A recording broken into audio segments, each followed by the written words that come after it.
Bonjour et bienvenue dans le ministère Réveil des Nations qui marche sur deux jambes, la repentance et la sanctification. Aujourd'hui, une parole extraordinaire du Seigneur. Nous allons parler de la paix de Dieu, de la véritable paix de Dieu. Alléluia. Vous savez qu'on dit que Dieu, c'est Jéhovah Shalom ou Yahweh Shalom, le Dieu de la paix. Et quand nous parlons de la paix, nous comprenons le Dieu où il n'y a pas de guerre, il y a la paix entre les nations, la paix dans les ménages. Oui, c'est vrai, mais vous savez, l'hébreu est beaucoup plus riche que le français. Un mot peut avoir plusieurs couches qui expriment une pensée. Et j'aimerais dire en premier lieu que la paix est manifestée en une personne, c'est Jésus-Christ, le prince de paix. Alors, bien sûr que la paix, c'est plus que la paix qu'on entend au sens propre, c'est plus que la tranquillité. En fait, c'est on va dire, la plénitude de Christ en nous. La paix, c'est la paix, la liberté de la peur par rapport au futur. Quand beaucoup de gens aujourd'hui n'ont pas la paix, quand ils voient ce qui est en train de se passer, c'est la paix par rapport à la maladie, c'est l'assurance que Dieu est avec nous, c'est la complétude de Christ en nous. Donc, c'est quelque chose de très très fort, la paix au sens propre du terme. Moi, j'ai expérimenté plusieurs fois la paix surnaturelle de Dieu dans des situations difficiles. Mais j'aimerais expérimenter cette plénitude au quotidien, cette paix au quotidien. Mais voyez, la paix, des fois, c'est comme le sable, elle glisse entre nos doigts. Mais le Seigneur est capable de grandes choses. Et pour comprendre cette notion de paix, voilà ce que le Seigneur a révélé hier durant cette marche dans la nature, où j'ai dû faire face à une tempête de vent tellement il soufflait, mais Dieu est bon parce qu'il parle en tout temps. Il parle en tout temps. Donc Dieu, il faut savoir qu'il est, si on devrait donner l'image de Dieu, Dieu est comme un diamant qui a de multiples facettes, parce qu'il a plusieurs titres, plusieurs utilisations de Dieu, etc. Et chacune de ces facettes brille d'une lumière particulière. Alléluia. Donc, on connaît le Jéhovah Shalom, comme j'ai dit, la paix totale dans sa plénitude. C'est là aussi l'accès aux bénédictions, ça fait partie de la paix de Dieu. Mais avant d'arriver à cette paix-là, le Seigneur révèle que nous devons le connaître. Il y a une facette de Dieu qu'on ne parle pas souvent, c'est El Hanoun, le Dieu de la grâce, le Dieu qui fait grâce, et El Nosé, le Dieu qui pardonne. Donc, pour atteindre la paix, c'est pas comme ça, on se lève un matin et dit je vais attraper la paix de Dieu. Nous devons la grâce du Seigneur. Nous devons avoir le pardon du Seigneur. Pourquoi? Parce que avant d'expérimenter le shalom, il faut que notre cœur soit complètement guéri. Et le Seigneur dit, je parle moi déjà pour commencer, mon cœur est malade, mais le cœur de tous ceux qui m'appartiennent est malade. Il a besoin de guérison. Donc il faut qu'on expérimente la guérison du cœur avant d'arriver au shalom. Alléluia. Ça, c'est la première des choses. J'aimerais prendre, pas beaucoup de versets, mais j'en prendrai 3, voire 4. Le premier, c'est dans Psaume 147, verset 3, où il est dit, il parle de Dieu, il parle de Jésus, il guérit ceux qui ont le cœur brisé et ils pensent leurs blessures. Pourquoi il dit ça? Parce que beaucoup ont le cœur brisé et beaucoup ont des blessures. Donc, nous pouvons avoir des blessures du cœur qui sont encore ouvertes. Et vous savez, quand on a une blessure ouverte, on a ce qu'on appelle le pus qui vient et c'est une infection qui se déclare. Quelles peuvent être les blessures du cœur? Eh bien, des abus qu'un homme a pu ou une femme a pu subir durant son enfance, c'est une plaie ouverte dans son cœur. Ça peut être le rejet à l'école parce que un enfant est peut-être plus gros que les autres ou il n'entre pas dans les canevas modernes. Ça peut être le rejet, c'est une grande blessure ouverte dans le cœur. Ça peut être une femme battue, parce qu'il y a beaucoup d'hommes qui sont très méchants. Maintenant, c'est aussi les femmes qui battent les hommes, entre parenthèses. Ça peut être une femme battue, une femme qui est maltraitée dans son mariage. C'est une grosse blessure du cœur. Ça peut être le rejet par des parents, par la famille, pour différentes raisons, parce qu'on a marié quelqu'un qui ne convenait pas. On peut subir un rejet de la part de la famille. C'est aussi une grande blessure du cœur.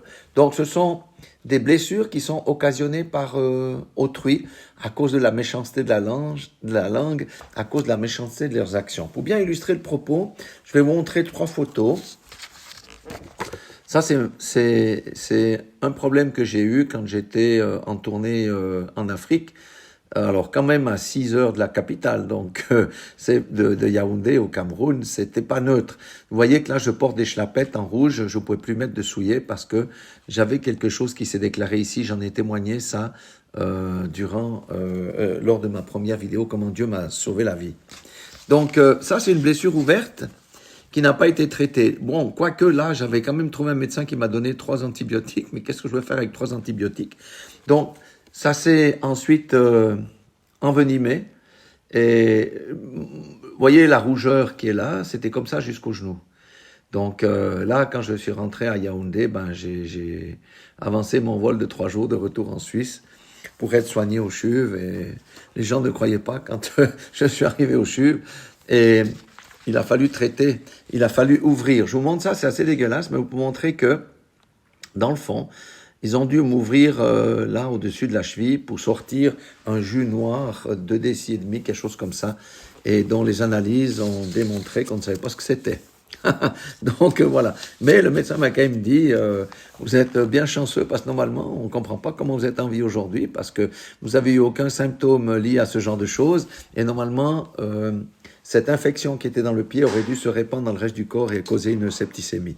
Donc, pour montrer que ces blessures dont j'ai parlé tout à l'heure, si elles ne sont pas guéries, vont produire des mauvaises choses dans notre vie, des comportements agressifs lorsque quelqu'un vient toucher cette chose-là, peut-être des paroles blessantes, des paroles amères, etc.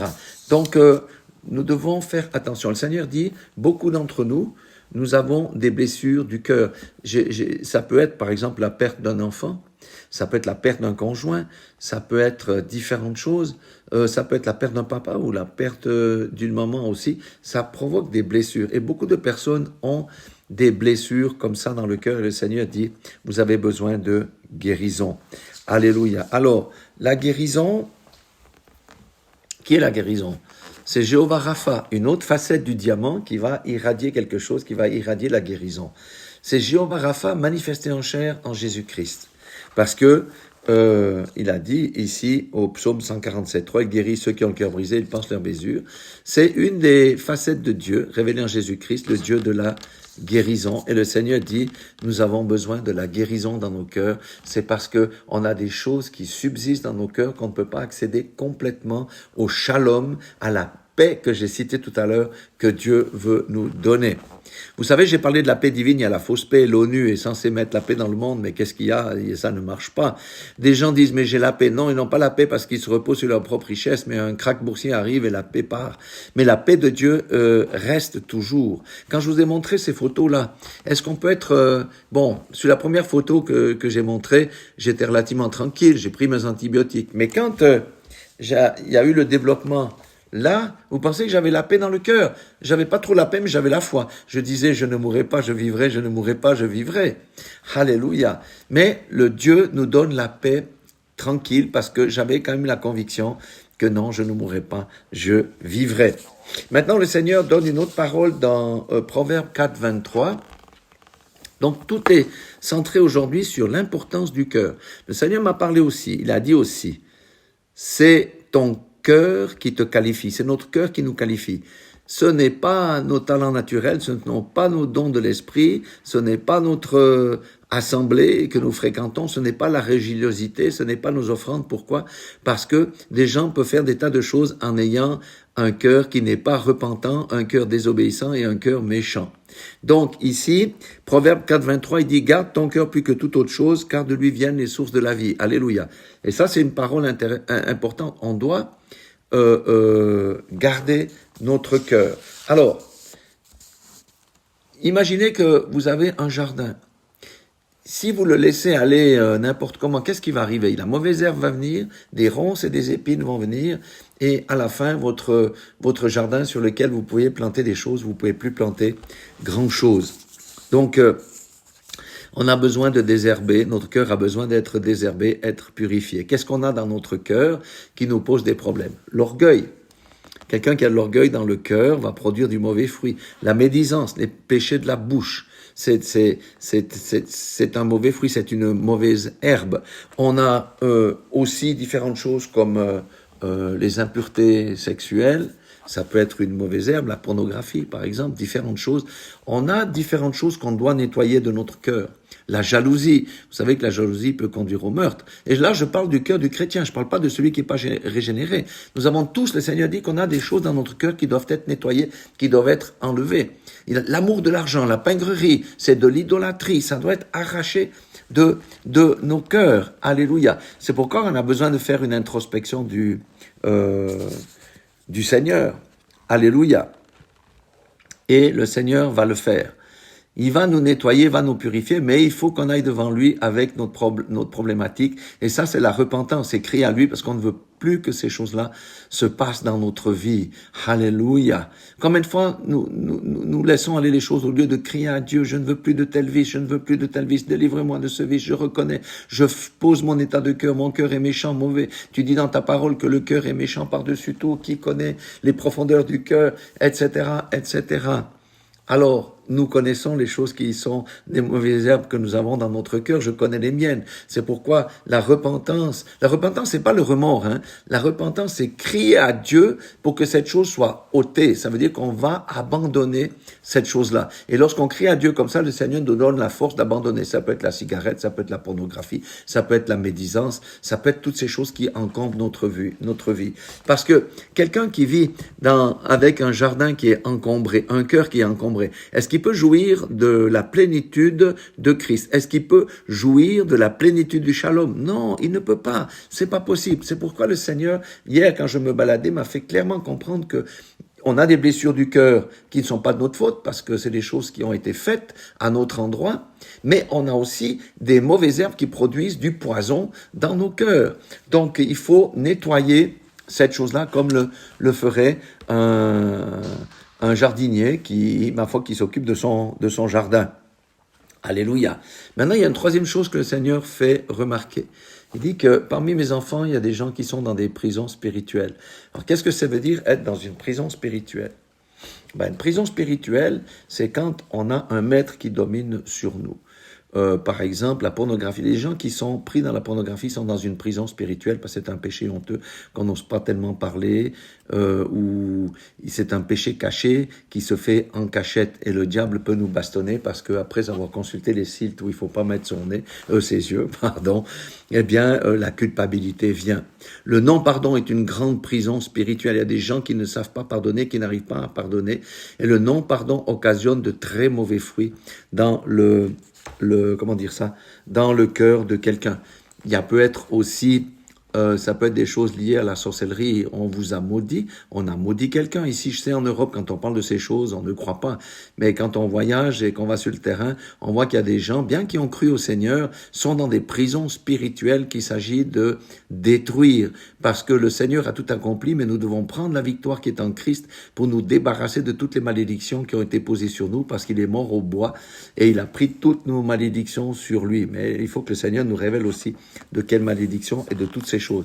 On appelle ça la délivrance. Une autre facette de Dieu, Dieu est le Dieu des délivrances, c'est Yahweh Mepalti. Retenez bien ça. Beaucoup de gens disent, il n'y a pas de ministère de délivrance, ça n'existe pas. Non, un chrétien n'a pas besoin d'être délivré. Quand vous êtes sur le terrain, eh bien, vous allez voir que c'est le contraire. Les gens qui disent de telles choses n'ont jamais chassé un démon. Ils n'ont jamais eu affaire avec un démon que pourtant la personne a cru, hein. La personne a été baptisée, la personne parle en langue, mais quand le démon se manifeste, elle va courir vers le micro, enlever le micro, et le démon qui l'oppresse va essayer de l'étrangler comme ça. Il faut être à plusieurs pour la délivrer. Non, le premier délivreur, écoutez bien ce que je vous dis, c'était Jésus-Christ. Et Jésus-Christ, il a dit, c'est dans Ésaïe 61:1, « L'Esprit du Seigneur, l'Éternel est sur moi, car l'Éternel m'a oint pour porter de bonnes nouvelles aux malheureux. » Ça, c'est déjà une chose. Il m'a envoyé pour guérir ceux qui ont le cœur brisé, comme on l'a vu tout à l'heure, pour proclamer aux captifs la liberté et aux prisonniers la délivrance. La délivrance de quoi? De leur prison. C'était pas pour les sortir des geôles romaines ou juives, c'était ceux qui étaient captifs. Celui qui était captif, c'était celui de Gadara, dans lequel l'homme de Gadara, il y avait une légion de démons qui habitaient. La fille d'Abraham, c'était une fille d'Abraham qui a vécu pendant 18 ans, je crois, en étant courbée. C'est un démon d'infirmité. Donc, chasser les démons. Le Seigneur nous a donné le pouvoir de chasser les démons. Je ne parle pas de possession, hein. Je parle de démonisation. Il faut bien comprendre ces choses-là. Donc, On a besoin de délivrance à un degré ou à un autre. On a besoin de délivrance quand on a des choses récurrentes qui arrivent dans notre vie ou dans notre famille. Il y a quelque chose là qui doit être détruit parce qu'il y a peut-être un autel qui a été dirigé contre notre famille, contre notre vie. Et ça doit être détruit. C'est ça la délivrance. Ça me fait rire les gens qui disent que non, le chrétien peut pas avoir de démons. Allez sur le terrain, vous allez voir des gens remplis de l'esprit qui ont des obsessions, qui ont des oppressions. Je parle pas de la possession, comprenez-moi bien, parce que le Saint-Esprit est dans le cœur. On peut pas posséder à la fois le Saint-Esprit et le démon. Mais il y a des oppressions qui sont très virulentes jusqu'à la fatigue extrême. Alléluia. Nous avons vu tellement de choses avec mon épouse qu'on ne voit peut-être pas dans les églises traditionnelles parce qu'on ne croit pas qu'on a besoin de délivrance. Le premier qui a exercé le ministère de délivrance, c'est Jésus-Christ de Nazareth. Alléluia. J'aimerais vous lire encore un verset dans Luc 1, 74 et 75, deux versets.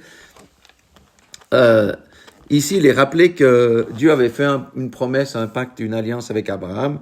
Pourquoi il est dit ici de nous permettre, après que nous soyons délivrés de tous nos ennemis. Nous avons des ennemis intérieurs, nous avons des ennemis extérieurs. Alléluia. Donc, il va nous délivrer. Après que nous soyons délivrés de la main de nos ennemis, de le servir sans crainte. Quand on sert Dieu sans crainte, c'est on est dans le shalom. Alléluia. Mais il faut que notre cœur soit débarrassé. Il faut que nos ennemis soient vaincus. Et qui c'est qui fait ça? À nouveau, c'est le Seigneur. Et il dit au verset 75, écoutez, en marchant devant lui dans la sainteté, la justice, tous les jours de notre vie. Oui, en 2024, c'est possible de marcher dans la sainteté et dans la justice parce que nous sommes libérés, nous avons un cœur pur. La Bible dit que heureux ceux qui ont le cœur pur parce qu'ils verront Dieu, car ils verront Dieu. Alléluia. Donc, nous devons comprendre que nous avons un ennemi qui cherche à nous dévorer, à nous voler notre joie, à nous voler nos finances, à nous détruire nos foyers, à égorger notre vie spirituelle et toutes ces choses. Mais c'est pourquoi nous devons veiller sur notre cœur, parce que à ce moment-là, nous pourrons dire que le diable n'a rien de lui en nous, comme Jésus avait dit. Et si on veut expérimenter le shalom, il faut vraiment que notre cœur soit pur. Et c'est un processus. C'est un processus. C'est pas parce qu'on a nettoyé notre cœur une fois qu'il faut plus le nettoyer. C'est comme si quelqu'un dit, mais j'ai fait le service de ma voiture il y a 20 ans. Ah bon, mais elle est dans quel état ta voiture si tu l'entretiens pas? Non. Nous devons veiller sur notre cœur tous les jours et c'est ça le secret. Donc j'ai dit tout à l'heure que c'est notre cœur qui nous qualifie. Qualifie pour faire quoi?